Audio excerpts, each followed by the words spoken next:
porn photographers. What is the most awkward moment you had? What do you feel when you film? How is your job generally? When I was 22 I was asked by a friend of mine to record he and his wife have sex. He said it didn't have to be weird because they weren't looking for a threesome or anything like that. I agreed because it sounded interesting, but the sex they had was extremely rough and unexpected. At one point he started crying while she was doing a certain something to his backside while wearing a large attachment, and I asked if he was alright, which caused him to get pissed and yell at me for interrupting them. I stayed quiet after that and kept recording. When he was able to get back in the mood, after they were done he left the room and his wife asked me to never to bring up him crying to him because he was sensitive about it. I of course agreed, and she hugged me then kissed me on my cheek, which I really didn't like because she was still naked and covered in sweat, and I just watched her eat his BTT not more than 15 minutes prior.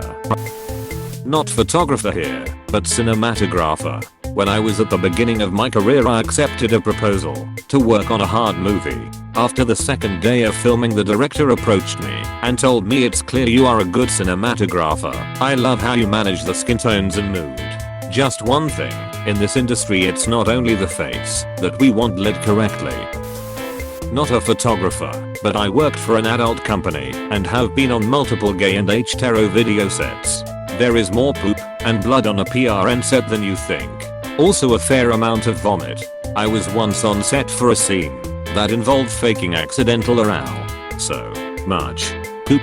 Then after the performer used the bathroom for an hour of douching, the scene continued. Every few minutes a cameraman or sound guy would wipe blood from the dude's DCK. They weren't willing to hold filming because they had a tight schedule and the empty mansion they were filming in had a real estate appointment meeting in it that night. Worked on a set as security and observed that basically time is money. They want to get specific things on film and at this time photographed. That tension if things are not going smoothly or perfectly is not attractive. Production staff are simply trying to achieve all the goals and ensure they check everything off their list, and one inability to deliver causes them a lot of stress.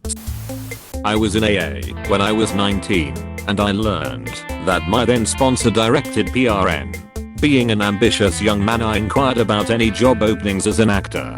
He just shook his head and said, "You don't actually want to do PRN. It smells bad." Can someone LNK the video of the camera operator eating a donut while filming a scene? That was what first came to my mind.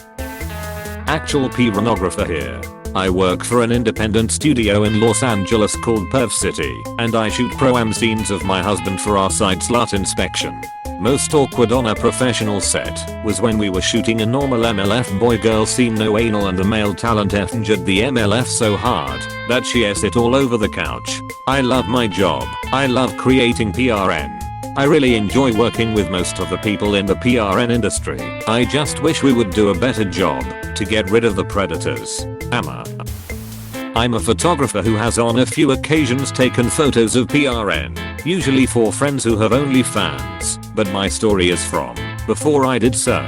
A model reached out for me for a shoot. We chatted normally and talked out some minor details. Nothing explicit, just a bit of T+ stuff. Mind you, I didn't know her at all. She was a random person who reached out on Instagram. She texts me and tells me that we are going to FaceTime at 12 AM. I insist that we can talk tomorrow and that I'm already in bed, and she persists that it's fine.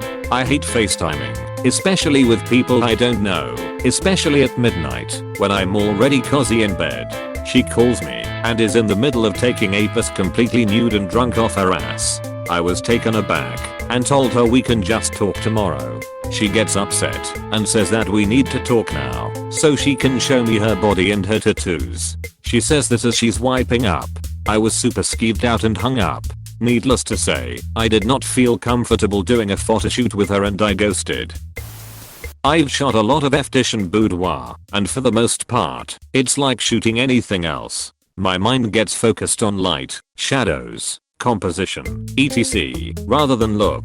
There's someone's gaping butthole. Shooting adult content is a lot less glamorous than people think. I've had past partners ask to bring the camera into the bedroom.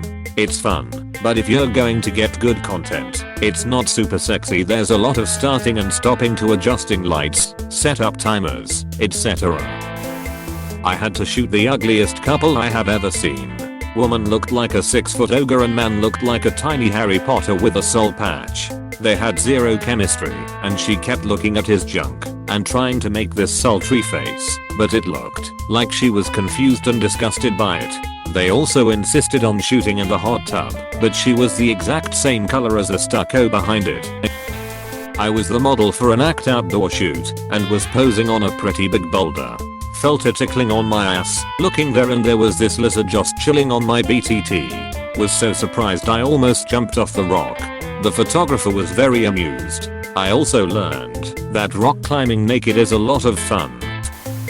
I used to shoot fetish and BSMPRN in college, and for a few years after I graduated college 2010, 16ish, I have a degree in photography and was in Boy Scout and am very good at knots, so a friend got me into it by helping tie up men and women and photographing them for her fetish site. This led to me doing tons of more work. The worst is feeder PRN work. These poor women would just eat and eat on camera and then vomit and gag all over themselves. It was pretty rough stuff to photograph and film. Also, it would make me kinda sad because these women would gain large amounts of weight quickly between each time you outwork with them, and it just didn't seem healthy.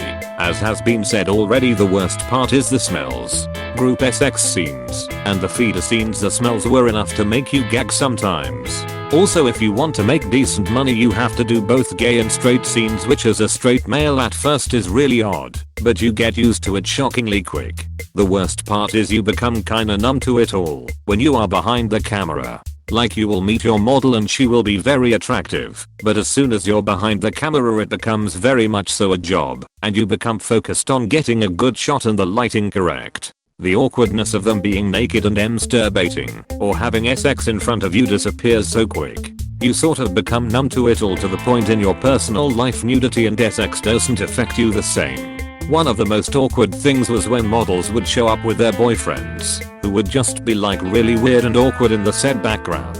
Like, it would almost always be buff military or former military dudes or wannabe MMA fighter types, and they'd stand cross-armed off to the side and being very encouraging to their girlfriends' boyfriends while watching them get FK'd.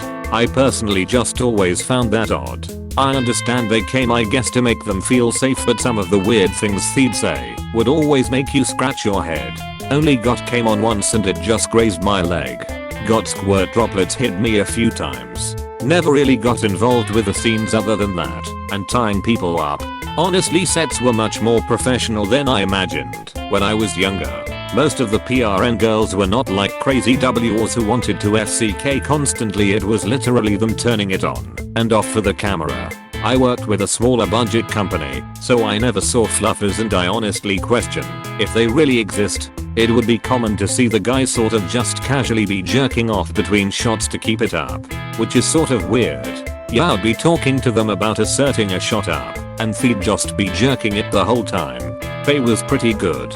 Usually on set days was about $60 an hour, paid out in 4-hour blocks, so even if you worked 6 hours you'd get paid for 8, which was cool.